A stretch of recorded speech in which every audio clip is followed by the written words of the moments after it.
नमस्कार। तुलसी जी के ही बहुत सुंदर सा प्यारा सा बहुत ही पुराना एगो गाना लेके आ गए बनी जा। हमनी के बहुत पहले गाना सुनले रही है, छोटे छोटे में दादी उदी से सुनले रही है। ये गाना याद आ गई है तो सोचनी है कि रोज सब संगे ये गाना शेयर कर जाओ, सुन के बताइए कैसन लागल है।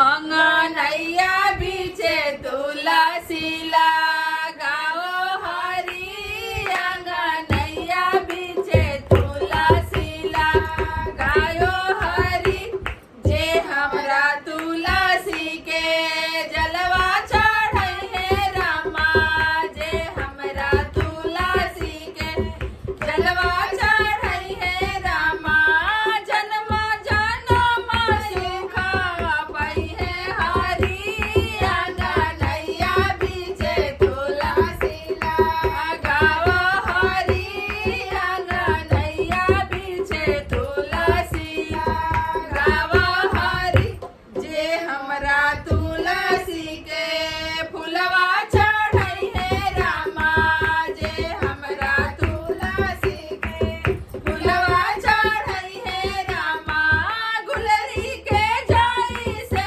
फूलई है हरी, अंगनैया बीचे तुलसी लगाओ हरी, अंगनैया बीचे तुलसी लगा दो हरी, जे हमरा तुलसी के दूधवा चढ़ई है रामा, जे हमरा तुलसी के दूधवा चढ़ई है रामा, अमृत जैसा जिंदगी पाई है रामा, अंगनैया बीचे तुलसी लगा दो हरी, अंगनैया बीचे तुलसी लगा दो हरी, जे हमरा तुलसी के सिंदूरा चढ़ई है रामा, जे हमरा तुलसी के सिंदूरा चढ़ई है रामा,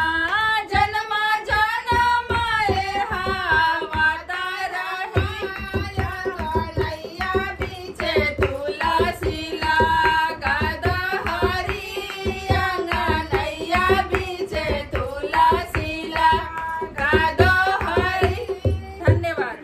हमनी के हर घर में तुलसी के पौधा पावल जाला आ तुलसी लगावल बहुत ही शुभ होला। तुलसी के सुबह बहुत तरह के बीमारी में भी काम आवेला।